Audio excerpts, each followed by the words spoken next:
여러분의 일상을 책임지는 곽두필의 공포라디오 시작합니다. 제목 여동생. 내 정신 나간 친동생이 방금 문자를 보냈어. 내 생일 파티에 온대. 안녕? 오랜만이네. 나 어제 여기 도착했어. 생일 파티 갈게 언니. 그 문자를 읽는 순간 계란을 태워 먹었어. 모르는 번호로 온 메시지였고 나는 부엌에서 요리를 하다 말고 멍하니 서서 폰만 보고 있었어. 안나한테 연락이 온 건 3년 만이었어. 나는 식탁에 앉아서 뭐라고 답장을 해야 할지 머리를 굴리고 있었지. 그때 남편이 출근 준비를 마치고 부엌으로 들어왔어. 우리 자기 생일인 기분은 어때? 라고 말하면서 볼에 뽀뽀를 했지. 나는 대답도 안 하고 그냥 폰을 내밀었어. 남편은 어깨를 으쓱했어. 그냥 이제 화해할 때가 된 거 아닐까 자기야? 그거 그렇게 단순하지가 않아.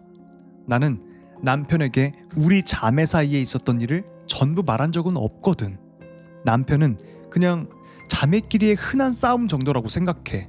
근데 안나랑 나는 진짜 전쟁 그 자체였어. 10대 때만 해도 한 번은 내 머리카락이 자기보다 더 길어졌다는 이유로 내가 자른 사이에 내 머리카락을 싹둑 잘라버린 적도 있어. 나보다 뭐 하나라도 뒤처지는 걸 절대 못 참았지. 근데 얘가 내 생일 파티를 어떻게 알았지? 나는 중얼거렸어. 얘는 아직도 고향에 살고 있는데? 남편은 자기도 알려준 적이 없다고 했어. 생일 파티에 초대된 사람 중 누군가가 말했겠지 라고 했지만 솔직히 말이 안 됐어.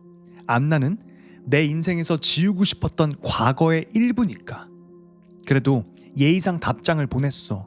고맙다고, 오면 좋겠다고, 그리고 주소가 필요하냐고도 물었지. 근데 몇 분 뒤 도착한 답장은 내 질문은 싹 무시하고 딱 한 줄이었어. 파티에는 조금 늦을 거야. 그래도 케이크 시간엔 맞춰 갈게. 난 핸드폰 화면만 계속 들여다봤어. 그 문장을 보는 순간 내 머릿속에 그 장면이 떠올랐거든. 어릴 때 자고 일어나 보니까 침대 옆에 서 있던 안나, 그러니까 동생. 자른 내 머리카락을 손바닥에 올려놓고 내 귀에 속삭였던 말. 늘 그랬듯 내 뒤에 있어. 아들을 학교에 데려다 주고 파티에 필요한 음료랑 간식을 사러 가게에 갔어. 그러면서 파티 초대 손님들한테 단체로 문자를 보냈지. 혹시 안나를 아는 사람이 있는지. 모두가 안나? 누구? 이랬어. 그럴만도 하지. 안나는 내 과거고 지금 내 삶과는 완전히 분리된 존재니까. 남편에게도 다시 문자했어. 혹시 오늘을 위해 준비한 깜짝 이벤트냐고. 근데 아니래. 그리고는 내가 너무 집착한다고 짜증을 냈어. 남편은 모르는 거야. 안나한테 뒤따라다니던 게 어떤 기분인지. 그 집착, 그 통제. 특히 고등학교 땐 내 인생을 망가뜨리는 게 안나의 취미였어. 나는 예술을 좋아하는 아이였고 사회성은 부족했지만 안나는 잘 나가는 퀸카였지. 예쁘고 인기 많고 잔인했어. 내가 안나에게 뭘 기대해야 할지도 몰랐고 조그만 힌트 하나라도 필요했어. 부모님한테 전화한 건 절대 싫었고. 그때 문득 그렉이 떠올랐어. 어릴 때 우리 옆집에 살던 그 친구. 페이스북에 아직 친구로 남아있길래 DM을 보냈지. 번호를 알려줬고 바로 전화했더니 오랜만이라고 반가워했어. 그렉은 당시 학교에서 유일하게 커밍아웃한 아이였고 굉장히 힘든 시기를 보내고 있었거든. 우리는 아웃사이더라는 공통점이 있었어. 그는 아직도 옛날 집에 살고 있더라고. 부모님이 남기고 가신 집. 그래서 안나의 근황을 물었는데 그의 목소리가 바로 이상하게 바뀌었어. 너 몰랐어? 머뭇거리더라. 너희 부모님 집으로 다시 들어갔어. 바로 옆집이었어. 몇 번 봤는데 엄청 말랐더라. 재활치료 받더니 좀 거칠어 보였어. 예전에 그 여왕벌 느낌은 완전 사라졌고. 무슨 소리야? 나는 놀랐어. 안나 남편은? 그 변호사. 안나는 몇 년 전에 주에서 손꼽히는 변호사랑 결혼했어. 결혼식은 기사까지 나왔고 우리 부모님은 난리였지. 평생 그렇게 자랑스러워한 적이 없었을 거야.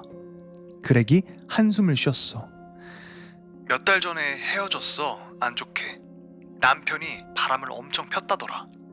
안나는 정신적으로 완전히 무너졌고 약에 의존하게 될 정도로. 나는 말을 잃었지. 그렉은 아직 할 말이 남은 것 같았어. 근데 망설이더라고. 왜 그래 그렉, 말해. 내가 다그치니까 결국 말해주더라. 그 변호사 지난주에 죽었어.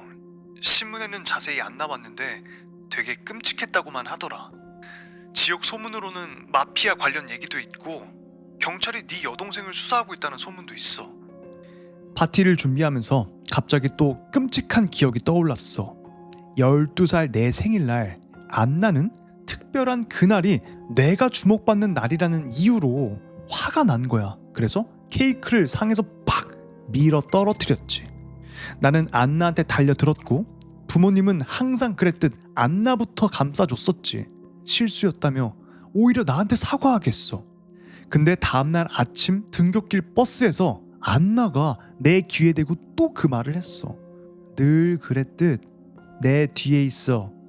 파티는 6시쯤 시작됐어. 손님들은 다들 왔고 나는 멘탈이 반쯤 나가 있어서 대화도 제대로 못했어. 언제 안나가 벨을 누를지 모르니까. 나는 내 방으로 숨어 들었고 부모님에게 전화를 걸었어. 안나의 상태를 아는 사람이라면 그 둘뿐이니까. 꼴도 보기 싫은 사람들이지만 근데 둘 다 전화를 안 받더라. 여러 번 걸었는데도. 이상했어. 아버지는 은퇴하고 하루 종일 TV 앞에만 있는 사람인데 전화를 안 받는다고? 그렉에게 다시 전화를 걸었지. 혹시 부모님 소식 뭐 들은 거 없냐고. 그는 여전히 그 집에서 살고 있었으니까. 그렉, 혹시 우리 부모님 집 불 켜져 있는지만 봐줄 수 있어?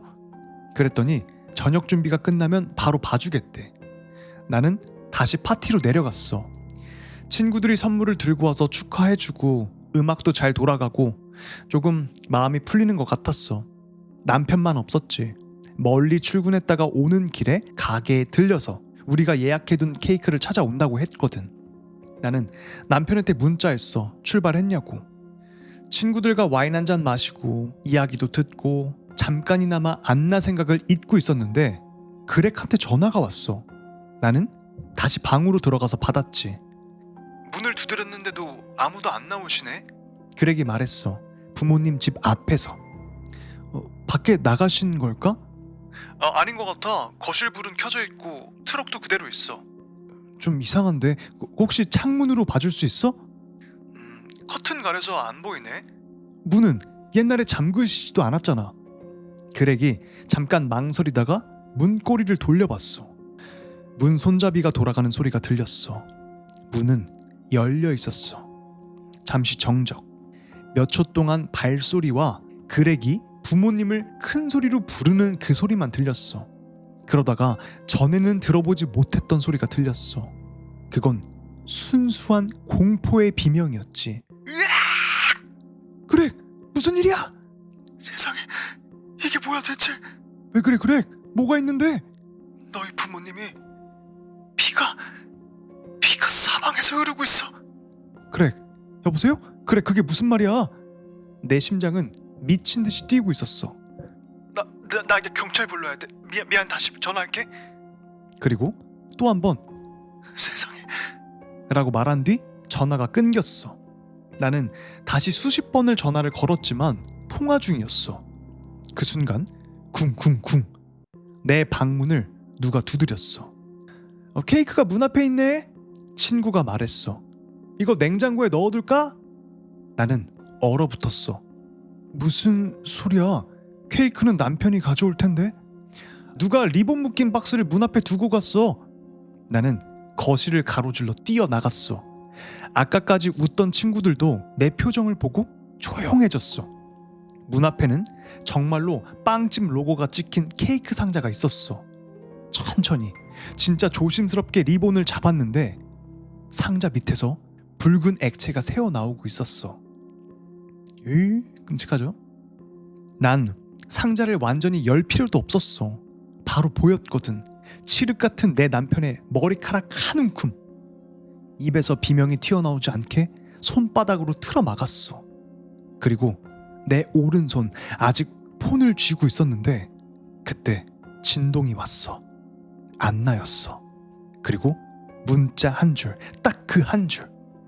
늘 그랬듯 넌 내 뒤에 있어 라는 이야기였습니다. 야, 내 생일인데 남편, 내 아내의 얼굴이 담긴 케이크 상자가 문 앞에 배달됐으면 어떤 느낌일까요? 근데 그거를 자른 범인이 내 친동생이야. 근데 저는 외동이라 이런 건 잘 모르는데 형제가 있으신 분들은 공감할 수도 있어요. 유독 질투가 많은 형제들이 이러더라고.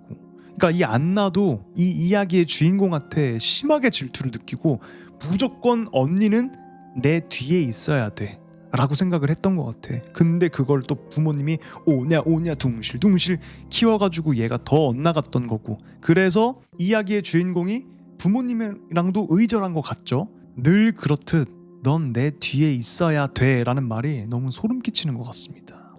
형제 많은 집안에서는 둘째가 그렇게 서럽다고 하더라고. 중간에 낑겨서. 정말 그런가? 아직 좋아요 안 눌러주신 분들 좋아요 좀 부탁드리겠습니다. 그리고 구독 안 하신 분들 구독 부탁드리겠습니다. 자, 다음 이야기입니다. 제목, 남편이 가짜 딸을 데려왔어요. 이 애는 내 아이가 아니야. 딱 그 생각밖에 안 들었어. 여보? 남편이 묻더라고. 여보 괜찮아? 얘 누구야? 나는 내가 한 번도 본 적 없는 그 꼬마아이를 쳐다보면서 말했지. 우리 집안에 서 있고 우리 딸의 옷을 입고 있는 저 아이. 여보, 리자는 어디 있어? 남편은 걱정 섞인 표정을 지었고 리자가 아닌 그 아이는 완전 겁에 질려 있었어. 무슨 말이야? 남편이 물었어. 당신 괜찮아? 왜 이렇게 빙빙 돌리지? 그냥 대답을 하면 되는 거잖아. 나는 숨을 깊게 들이마시고 최대한 침착하려고 했어. 괜찮아질 거야. 그러니까 내 딸이 어디 있는지부터 말해줘. 남편 얼굴에 주름이 잡히고 그 여자아이 눈에는 금방이라도 떨어질 듯한 눈물이 고여 있었어. 남편은 그 아이 어깨에 손을 올리고 귀에다 낮게 속삭였어. 위층으로 올라가렴. 엄마가 지금 몸이 좀 안 좋아. 아이는 말도 안 하고 바로 달려갔어. 교과서를 가슴에 꽉 끌어안고 내 옆을 스치듯 지나 위층으로 뛰어 올라갔지. 그리고 우리 딸 방 문이 쾅 하고 닫혔어. 남편 얼굴에는 치근함과 꾹 참고 있는 분노가 뒤섞여 있었어. 여보, 약 안 먹었지? 그가 말했어. 부정하지 마. 눈 보면 알아. 나는 손을 휘휘 내저었어. 그거 필요 없어. 그거 먹으면 머리가 흐려진다고. 남편 얼굴에 분노가 더 또렷해졌어. 입 밑으로 파인 주름들이 더 깊게 잡혔고. 지난번에도 그랬던 거 기억 안 나? 그가 물었지. 나 그 말 한마디로 충분했어. 깨진 조각 같은 기억들이 한꺼번에 밀려왔어. 토하기 직전에 올라오는 그 역겨운 감각처럼. 피범벅이 돼서 소리를 지르던 남편. 네가 이걸 나한테 하게 만들었잖아. 네가 이렇게 만들었잖아. 내 머리가 빙글빙글 도는 것 같았어. 바닥이 기울어진 것 같더니 어느 순간 나는 남편 팔에 푹 쓰러져 있었어. 눈에서는 뜨거운 눈물이 줄줄 흐르고 몸은 통제 안 되는 울음 때문에 떨리고. 남편은 내 머리를 천천히 쓰다듬으면서 내 귓가에 속삭였어. 쉿. 그가 말했어. 그거 다 진짜가 아니야. 정말이야. 그거 진짜 아니야. 나는 말없이 고개를 끄덕였어. 남편은 나를 안아서 침실로 데려가 부드럽게 침대에 눕혔고 서랍에서 내가 매일 먹는 약들을 꺼냈어. 정신을 붙들어 두려고 만들어진 칵테일 같은 약들. 나는 그걸 순순히 삼켰어. 곧 머리가 흐릿해졌어. 몸은 말랑해지고 뭐든 믿고 뭐든 따르게 되는 좀비가 되어가는 느낌. 물론 알고 있었어. 그 아이는 절대 내 딸 리자가 아니라는 거. 미쳐버린 건 내가 아니라 남편이라는 거. 남편이 그 아이를 아기 때 납치해서 세뇌시키고 본인이 리자라고 믿게 만든 거라는 걸. 그리고 가장 중요한 건 내가 약을 안 먹고 그가 애써 만든 환상을 깨부시면 남편은 그 애를 죽이고 또 다른 아이로 처음부터 다시 시작한다는 거. 지난번처럼. 라는 이야기였습니다. 그러니까 이번 이야기는 두 가지로 해석이 되는 것 같아요. 첫 번째는 정말로 남편이 사이코패스고, 두 번째는 여자가 사이코패스고. 여러분들은 어떻게 생각하세요? 자, 다음 이야기입니다. 제목: 우리는 매년 할로윈 때마다 무언가를 잃어버립니다. 읽기 전 알아두면 좋은 점입니다. 여기서 나오는 제닛은 8살의 이야기를 듣는 아이입니다. 그리고 브라이언은 제닛의 아빠, 그리고 이야기의 화자 브라이언의 여동생, 그러니까 제닛의 이모예요. 제닛의 이모가 제닛한테 들려주는 이야기예요. 그 이야기 다시 들려줘. 나는 제닛을 쳐다보다가 브라이언을 위로 올려다봤어. 일부러 짜증난 척 표정을 지었지만 사실은 아니었지. 오빠는 진짜 딸을 너무 오냐오냐 키운 거 알지? 브라이언이 웃었어. 그게 나라고? 저렇게 만든 건 너, 제닛의 이모님이지. 그리고 빨리 가야 돼. 안 그러면 맛있는 사탕들 다 없어진다. 나는 과장스럽게 한숨을 쉬고 눈을 굴렸지만 곧바로 바닥에서 꿀벌 코스튬을 입고 앉아있는 제닛한테 활짝 웃어줬어. 빈 호박 바구니를 앞에 두고 두 눈을 크게 뜨고 나만 쳐다보고 있었으니까. 알았어. 인질 잡힌 기분이네. 얘기해줄게. 어릴 때 너보다 조금 어렸을 때쯤이었나? 나는 할로윈을 진짜 좋아했거든. 근데 네 아빠 브라이언은 할로윈을 죽어라 싫어했어. 왜 그런진 처음엔 몰랐지. 근데 내가 7살쯤 됐을 때부터 이상함을 눈치채기 시작했어. 할로윈만 지나면 항상 네 아빠는 아팠고 몇 주 동안 다리를 절었어. 그리고 마지막 몇 년은 아예 사탕을 얻으러 같이 안 갔고, 우리가 집에 돌아올 때쯤이면 방 안에 스스로 갇혀 있었지. 오빠 브라이언이랑 난 딱 1살 차이였고 서로 진짜 많이 아꼈어. 그래도 우리 삶은 묘하게 달랐어. 우리는 같이 지낸 시간이 많았지만 가끔은 오빠가 하루 이틀씩 아예 안 보이는 날도 있었어. 나는 따뜻한 집에서 부모님의 사랑을 듬뿍 받고 크고 있었는데 가끔은 나 혼자 있는 것 같네 하는 느낌이 들 때가 있었지. 그리고 언제부턴가 네 아빠는 갑자기 들어와서는 아팠다, 도망갔다 왔다 이런 말도 안 되는 이유를 댔지. 이상하긴 했지만 그냥 그렇구나 하고 넘어갔어. 어릴 때는 그런 게 뭔가 문제라고 생각을 잘 못하니까. 근데 네 아빠 브라이언의 발을 처음 본 건 할로윈 몇 주 전이었어. 그날은 우연히 오빠 방문이 제대로 안 닫혀 있었는데 틈 사이로 오빠의 발이 잠깐 보였거든. 근데 내 발하고 너무 다른 거야. 나는 발가락이 10개 있었는데 오빠는 발가락이 대부분 없었어. 그걸 보는데 소름이 돋았지. 설명도 못할 기분이었어. 며칠 뒤 오빠랑 단둘이 있을 때 조심스럽게 물어봤어. 그때 네 아빠가 말한 게 이거야. 나는 할로윈마다 발가락을 하나씩 잃어. 우리 가족은 매년 뭔가를 내줘야 돼. 그거 안 하면 우리 가족한테 더 나쁜 일이 온대. 그 순간 나는 겁이 난 게 얼굴에 다 티가 났고 오빠는 곧바로 나를 안심시키려고 했지. 괜찮다고. 오히려 자기는 그게 자랑스럽다고. 자기 덕분에 나도 부모님도 발가락이 안 잘려도 된다고. 그리고 발가락 자를 때 마취 빵빵하게 해서 깔끔하게 잘 잘라. 거의 안 아파.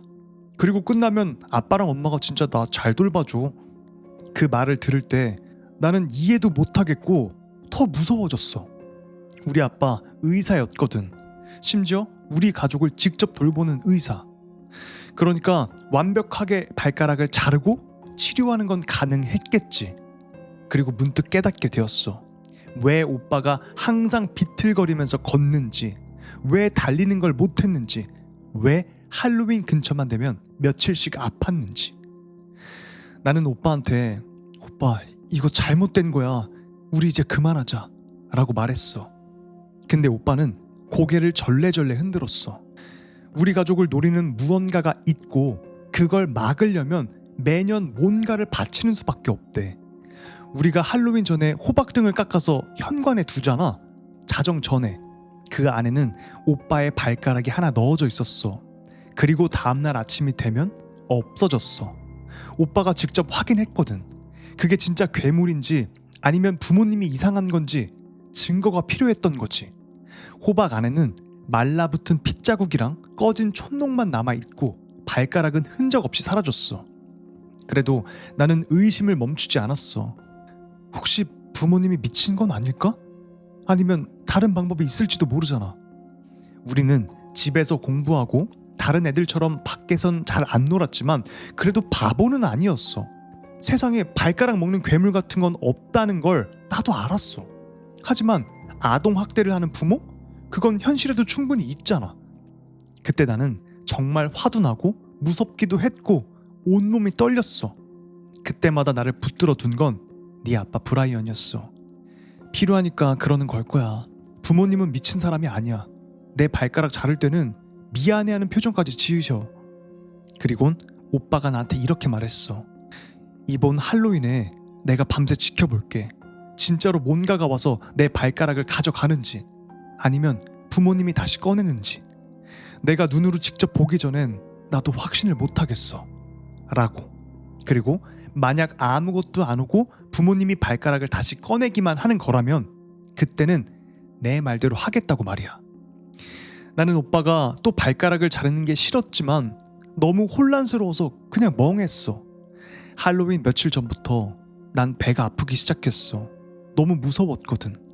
그래서 할로윈에 아프다고 누웠는데 아빠가 바로 눈치채고 아니야 너 멀쩡해 하더니 날 억지로 데리고 나갔지. 사탕을 얻으러 나갔다가 집에 들어오자마자 오빠는 자기 방문을 쾅 닫고 잠가버렸어. 그리고 이틀 뒤에야 괜찮아졌다며 나왔고 얼굴이 창백했고 말도 거의 안 하고 나랑 TV를 보는 동안 손이 계속 떨렸어. 나는 작게 속삭였어. 오빠 그거 봤어? 오빠는 엄마를 힐끔 보고 표정 없는 얼굴로 아주 작은 끄덕임을 했어. 나는 오빠 팔을 꽉 잡고 더 가까이 붙었어. 보였는데 진짜 괴물이야? 그때 오빠 눈을 처음 봤는데 그 눈은 내가 그전까지 본 어떤 것보다 더 무서웠어. 공포, 절망, 포기 그런 모든 게 다 섞여 있었어. 오빠는 입모양으로 응이라고 말하고 그걸로는 부족한 듯 내 귀에 바싹대고 속삭였어. 우리 이거 계속해야 돼. 절대로 그게 집 안으로 들어오게 하면 안 돼. 그리고 우리는 그 해 할로윈 이후로 그 이야기를 안 꺼냈어. 그 다음 해부터는 오빠의 손가락을 자르기 시작했고 그 다음 몇 년은 솔직히 말해서 제일 힘든 시기였어. 우리가 나이가 먹을수록 나는 더 많이 화가 났고 더 이상 참을 수가 없었어. 그래서 부모님한테 계속 따졌지. 왜 이걸 해야 돼? 이거 진짜 맞는 거야? 근데 부모님은 나를 달래는 척했지만 결론은 항상 똑같았어. 이건 해야만 한다. 그렇지 않으면 훨씬 더 끔찍한 일이 벌어진다. 오빠 브라이언한테 물어도 마찬가지였어. 오빠는 매년 뭐가 하나씩 잘려 나갈 때마다 점점 말수가 줄어들고 우울해지고 표정도 점점 죽어갔지. 그래서 내가 또 제안을 했어. 오빠, 우리 도망치자. 경찰에 신고하자. 여기서 벗어나자. 그럴 때마다 오빠는 아주 진지한 얼굴로 화를 냈어. 넌 몰라. 솔직히 평생 몰랐으면 좋겠어. 근데 우리는 선택지가 없어. 이게 아무리 끔찍해도 지금 우리가 할 수 있는 것 중엔 이게 제일 나아. 그리고 이렇게 덧붙이곤 했어. 그걸 집 밖에 계속 두는 게 제일 중요해. 그게 다야. 나는 그 말을 할 때 오빠 얼굴이 너무 무서웠어. 부모님 때문에 무서운 게 아니라 오빠가 말하는 그것 때문이었지. 시간은 계속해서 흘렀고 어느새 나는 14살, 오빠는 15이었어. 그때 오빠는 오른손의 손가락이 3개만 남아있었지. 그쯤 되자 나는 아예 불평도 안 했어. 믿어서가 아니야. 그냥 내가 뭘 믿든 뭘 생각하든 뭘 원하든 아무 의미가 없다는 걸 깨달았기 때문이야. 우린 그냥 매년 뭔가를 내줘야만 살아남는 세계에 살고 있었던 거지. 그래서 그렇게 해야만 했어. 그리고 다음 할로윈 전날 나는 결국 결심했어. 이걸 멈출 수 있는 방법은 내가 직접 바꾸는 수밖에 없다. 그래서 전날 밤 우리 가족 모두가 먹는 음식에 몰래 약을 탔어. 오빠 건 더 강한 걸로. 그리고 오빠가 완전히 잠들었을 때 내가 오빠를 침대에 묶어놨어. 부모님은 담요에 둘둘 말아서 지하실로 끌고 내려가 쇠사슬로 묶었고, 그동안 나는 절단, 지혈, 감염 방지 그 관련된 글을 수십 개나 읽었고 어디를 어떻게 자르면 살릴 수 있는지 정확히 찾아봤어. 그리고 그날 오후 나는 엄마의 왼손 엄지손가락을 잘랐어. 부모님은 내가 자르기 전에도 소리를 질렀고 자르는 동안에도 울부짖었고 다 끝나고 나서도 계속 울었어. 멈추라고, 그만하라고, 내가 뭘 모른다고, 이러면 큰일 난다고, 다 죽는다고. 아빠는 내 손가락을 대신 잘라라 제발 이러면서 울부짖었어. 하지만 난 그렇게 해주지 않았지. 아빠 손은 나중에 필요했거든. 뭔가 잘못됐을 때 우리를 살릴 수 있는 건 아빠의 손이었으니까. 그래서 나는 부모의 입을 막고 내가 해야 할 일을 했어. 일을 마치고 부엌에서 혼자 호박을 깎고 있는데 눈물이 계속 흘렀어. TV 볼륨을 최대치로 올렸는데도 위층에서는 오빠 브라이언이, 아래에서는 부모님이 계속 울부짖고 있는 소리가 들렸어. 그래도 상관없었어. 조금만 더 버티면 적어도 올해 할로윈은 끝나니까. 나는 촛불과 엄마의 엄지손가락을 호박 안에 넣고 현관 앞 가장자리까지 들고 가서 해가 지기 전에 딱 올려놨어. 그때 그림자가 묘하게 진해 보였어. 나는 호박을 내려놓고 거의 뛰다시피 집 안으로 들어와서 문을 잠갔지. 그 다음부터는 잠깐도 가만히 못 있었어. 몇 분마다 현관 쪽을 기웃거리게 되고 문틈 우편함을 열어서 호박이 잘 있는지 들여다보고, 호박은 불빛 때문에 항상 희미하게 보였지만 아무런 변화도 없었어. 시간은 더디게 흘렀고 내 배는 계속 아팠어. 11시쯤 됐을 때 나는 결국 오빠의 방을 열어줬어. 오빠는 처음엔 기겁했지. 하지만 내가 모든 걸 말해주자 조금씩 진정했고 결국 나를 꽉 끌어안고 울었어. 나도 울었고 둘이서 몇 분 동안이나 그렇게 서 있었어. 그때 꽝! 현관문이 무언가에 얻어맞기 시작했어. 꽝꽝꽝! 우리는 동시에 얼어붙었고 오빠는 반사적으로 방으로 다시 뛰어들어가서 창문으로 달려갔어. 그리고 창백한 얼굴로 나를 보면서 떨리는 목소리로 말했어. 지금 저기 안으로 들어오려고 하고 있어. 본능대로라면 도망치거나 숨어야 했는데 우리는 그동안의 습관 때문에 오히려 현관문으로 달려갔어. 서로 막 웅얼거리면서 말했지. 이런 적은 없었는데? 대체 뭘 준 거야? 엄마 엄지손가락이야. 오빠 왼쪽 것도 썼잖아. 그건 내 피잖아. 문은 또 쾅 하고 울렸고 나는 비명을 질렀어. 오빠는 말했어. 이제부터는 내 것만 받으려고 하는 걸 수도 있어. 안 돼. 오빠 건 더 이상 못 줘. 오빠가 뭐라 대답하려는 순간 나는 이미 행동하고 있었어. 나는 우편함 앞 바닥에 철푸덕 앉았어. 왼손 새끼손가락을 입에 넣고 뼈 사이 관절을 정확하게 찾아서 내 이를 갖다 댔어. 문이 부서질 수도 있는 그 긴박한 상황에서 한 번에 끝내야 했으니까.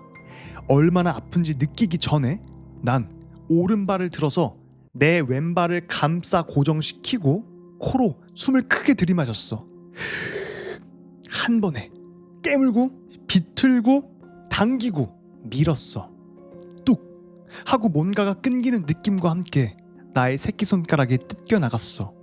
입안 가득 피가 고이고 내 목 저 뒤까지 뜨끈한 쇠맛이 올라왔어. 순간적으로 그걸 삼킬까봐 공포에 질렸지만 헉 하고 숨을 들이마시다가 손가락을 바닥에 토해냈어. 고통은 말도 안 되게 심했지만 그때는 그보다 더 큰 공포가 있었어. 내가 실패하면 오빠가 더 큰 걸 잃을 거라는 공포. 나는 피투성이 손가락을 주워서 우편함으로 밀어 넣었어. 손가락이 반쯤 들어갔을 때 휙 하고 뭔가가 내 손가락을 낚아채 갔어. 그리고 정적. 아주 긴, 뭔가 생각하는 것 같은 침묵. 나는 도망치고 싶었지만 움직이지 못했어. 이게 성공인지 잘 끝난 건지 확인해야 됐거든. 그리고 그 순간 우편함 사이로 그것의 눈이 나를 들여다보고 있었어. 나는 그 자리에서 오줌이 조금 새는 게 느껴졌지. 근데 그딴 건 상관없었어. 중요한 건 딱 하나였으니까. 가져갔으면 제발 그냥 가라. 그리고 정말로 다행히 그것은 갔어. 그 뒤 며칠은 지옥이었어. 내 손은 심하게 감염됐고 오빠랑 아빠가 계속 간호했지. 일주일쯤 지나니까 겨우 나아졌어. 엄마도 아팠지만 처음엔 별일 아닌 것처럼 보여서 괜찮아지겠거니 했어. 근데 다섯째 날 우리가 아침밥을 들고 지하실에 내려갔을 때 아빠가 말했어. 엄마 죽었단다. 감염 때문일 수도 있고 스트레스 때문일 수도 있고 아니면 그것이 원하지 않은 재물을 바친 대가일 수도 있다고. 아빠는 몇 시간째 울고 있었는지 목소리가 완전히 갈라져 있었어. 그리고 말했어. 그래서 내가 널 말리려고 했던 거야. 내 걸 내놨어야 했어. 우리 피에서 나온 것만 받아들인다고. 우리는 속으로 수많은 질문을 떠올렸지만 입 밖으로 꺼내지 않았어. 그날 이후 우리는 엄마를 집 뒷숲에 묻고 지하실에는 이제 아빠만 남았어. 계속 묶어두고 있는 것 같아요, 아빠를. 아빠는 우리에게 반항하지 않았어. 비밀번호, 계좌, 약 주문하는 법, 생활 유지하는 데 필요한 전부를 다 알려줬고 우리가 한 짓을 이해한다고 말했어. 그리고 그 다음 할로윈 아빠는 스스로 지혈 방법을 알려주면서 우리 보고 자신의 왼손을 잘라내라고 했어. 그 다음 해에는 오른발을 잘라냈지. 아빠가 감염 때문에 거의 정신이 혼미해졌을 때 나는 결국 물었어. 왜 처음부터 이렇게 안 했어? 왜 오빠한테 다 맡긴 거야? 아빠는 멍하게 허공을 보다가 잠깐 정신이 또렷해지면서 나를 천천히 바라봤어. 그리고 말했지. 우리는 피해를 한 곳에 몰아넣으려고 했던 거야. 3명이 낳는 건 공평해 보일 뿐 효율적이지 않지. 우리가 아이를 하나만 낳는데 그 아이가 일찍 죽으면 그때까지 내가 희생한 건 전부 낭비가 되는 거야. 아이에게 일반적인 삶을 최대한 보장하려면 희생을 한 사람에게 몰아넣는 게 맞다고 생각했어. 그리고 마지막으로 너는 평생 몰랐으면 했단다. 나는 고개를 끄덕였어. 근데 아빠, 나 이제 알아. 그거 직접 봤어. 아빠는 눈물을 흘렸고 나에게 이렇게 말했어. 그럼 이제 이해하겠구나. 그리고 다음날 아빠도 죽었어. 나는 눈물을 닦고 오빠의 딸 제닛을 바라보며 미소를 지었어. 제닛도 이 부분에서 항상 조금 울어. 마음이 너무 착해서 그래. 우리는 진짜 무섭고 슬펐어. 근데 몇 주 뒤에 오빠가 네 엄마를 만났지. 나는 웃으면서 말했어. 네 엄마는 정말 예쁘고 다정하고 똑똑했고 너랑 완전 똑같았어. 제닛은 킥하고 웃었지만 이야기의 다음 부분은 알고 있어서 표정이 살짝 무거워졌어. 그러다가 네 엄마가 너를 낳았지. 할로윈 사흘 전에. 그리고 네 엄마는 그때 죽었어. 근데 우리는 네 엄마의 제일 좋은 부분을 옆에 두고 살게 된 거지. 제닛은 활짝 웃으며 자기 신발을 두드렸어. 발가락 얘기해줘. 오빠 브라이언이 씩 웃었지. 제닛은 진지하게 말했어.